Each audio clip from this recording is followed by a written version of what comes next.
இன்றைக்கு பாஸ்கா காலத்தின் 4ஆம் வாரம் வெள்ளிக்கிழமை 26ஆம் தேதி.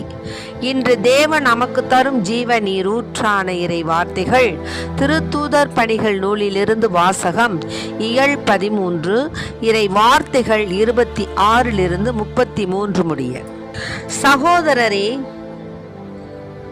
ஆபிரகாமின் வழிவந்த மக்களே, இங்கு இருப்போருள் கடவுளுக்கு அஞ்சி நடப்போரே, இந்த மீட்பு செய்தி நமக்குத்தான் அனுப்பப்பட்டுள்ளது. எருசலேமில் குடியிருக்கும் மக்களும் அவர்களுடைய தலைவர்களும் அம்மீட்பரை அறியவில்லை. ஓய்வு நாள்தோறும் வாசிக்கப்படும் இறை வாக்கினரின் வார்த்தைகளை கேட்டும் அவற்றை புரிந்து கொள்ளவில்லை. ஆயினும் அவருக்கு அவர்கள் தீர்ப்பளித்த போது அவ்வார்த்தைகள் நிறைவேறின. சாவுக்குரிய காரணம் எதுவும் அவரிடம் இல்லாதிருந்தும் அவரை கொல்ல அவர்கள் பிலாத்திடம் கேட்டார்கள். மறைநூலில் அவரை பற்றி எழுதியுள்ள அனைத்தையும் அவர்கள் செய்து முடித்தார்கள். பின்பு அவரை சிலுவையிலிருந்து இறக்கி கல்லறையில் வைத்தார்கள். ஆனால் இறந்த அவரை கடவுள் உயிரோடு எழுப்பினார். அவர் கலிலேயாவில் இருந்து தம்முடன் எருசலேம் வந்தவர்களுக்கு பல நாட்கள் தோன்றினார். அவர்கள் இப்போது அவர்தம் சாட்சிகளாக மக்கள் முன் விளங்குகின்றார்கள். இயேசுவை கடவுள் உயிர்த்தெழச் செய்ததன் வழியாக மூதாதையருக்கு அளித்த வாக்குறுதியை அவர்கள் பிள்ளைகளாகிய நமக்கென நிறைவேற்றினார். இதுவே நாங்கள் உங்களுக்கு அறிவிக்கும் நற்செய்தி. இது பற்றி 2ஆம் திருப்பாடலில், நீரே என் மகன், இன்று நான் உம்மை ஈன்றெடுத்தேன் என்று எழுதப்பட்டுள்ளது. ஆண்டவரின் அருள்வாக்கு. இறைவா, உமக்கு நன்றி. அதிசயங்கள் செய்கிறவர் நம் அருகில் இருக்கிறார். அற்புதங்கள் செய்கிறவர் என்றும் நமக்குள் வசிக்கிறார். தண்ணீரை இரத்தமாய் மாற்றினார் அதிசயம். எகிப்து தண்ணீரை இரத்தமாய் மாற்றினார் அதிசயம். வெறும் தண்ணீரை திராட்சை ரசமாய் மாற்றினார் அதிசயம். வெறும் தண்ணீரை திராட்சை ரசமாய் மாற்றினார் அதிசயம். அதிசயங்கள் செய்கிறவர் நம் அருகில் இருக்கிறார். அற்புதங்கள் செய்கிறவர் என்றும் நமக்குள் வசிக்கிறார். என்றும் நமக்குள் வசிக்கிறார்.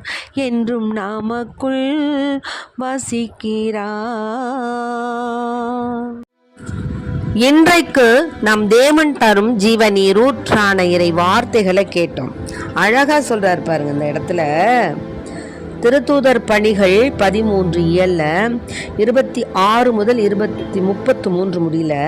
ஃபர்ஸ்ட் எடுத்தோன்னே பாருங்களேன், அந்த 26வது வார்த்தை, சகோதரரே, ஆபிரகாமின் வழி வந்த மக்களே, இங்கு இருப்போருள் கடவுளுக்கு அஞ்சி நடப்போரே, இந்த மீட்பு செய்தி நமக்குத்தான் அனுப்பப்பட்டுள்ளது. ஆமென்.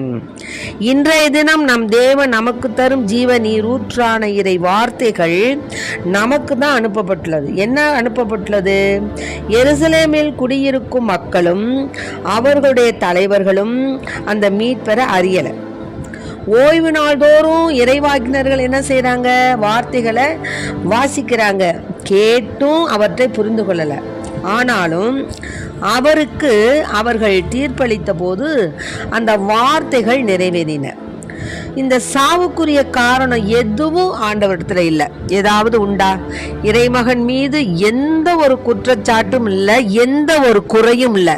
அவர் நிறைவுள்ள தேவன், நிறைவை தான் செய்து வந்தார்.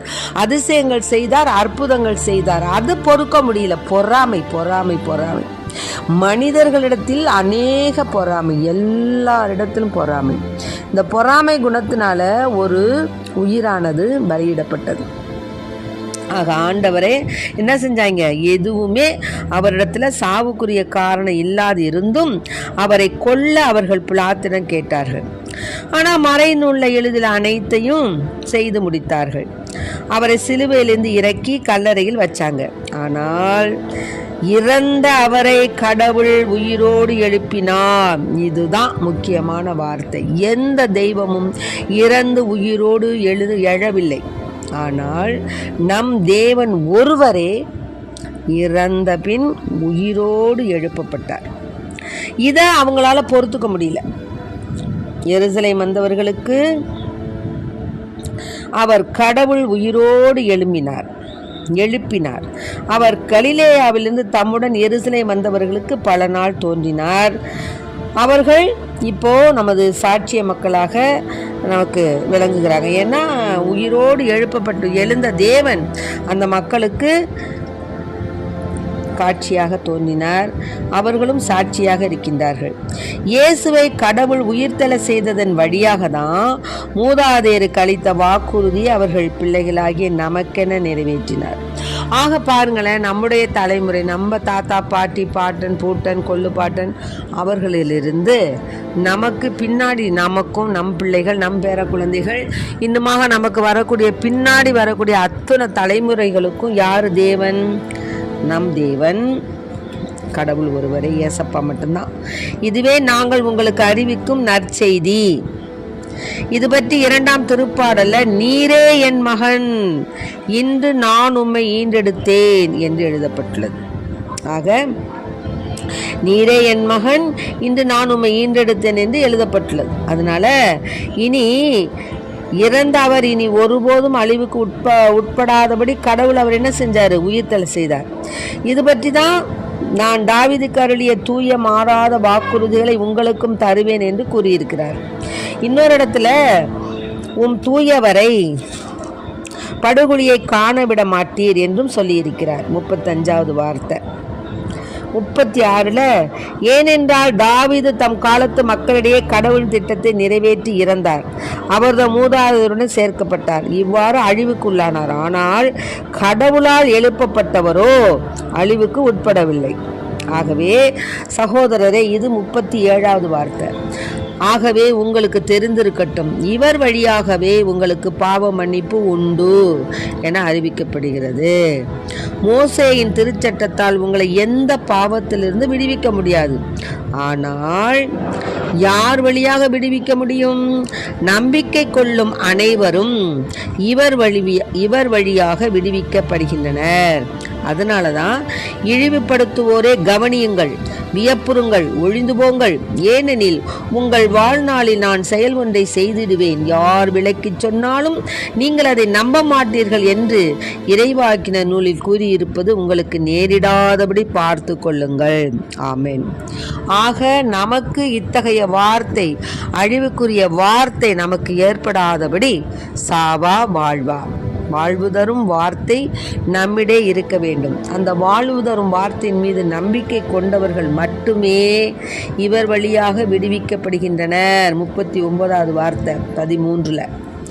ஆகவே நாம் இவரில் நம்பிக்கை கொண்டவர்களாய் என்றென்றும் விடுவிக்கப்பட ஆண்டவரை நோக்கி மன்றாடுவோம். நாம் மட்டுமல்ல, நமது தலைமுறைகளும் விடுவிக்கப்பட வேண்டும் என்ற அந்த ஒரு வரத்தினை ஆண்டவரிடம் கேட்டு அவருடைய பாதத்தில் சரணாகதி அடைவோம். ஆமென். Praise the lord. மரியே வாழ்க.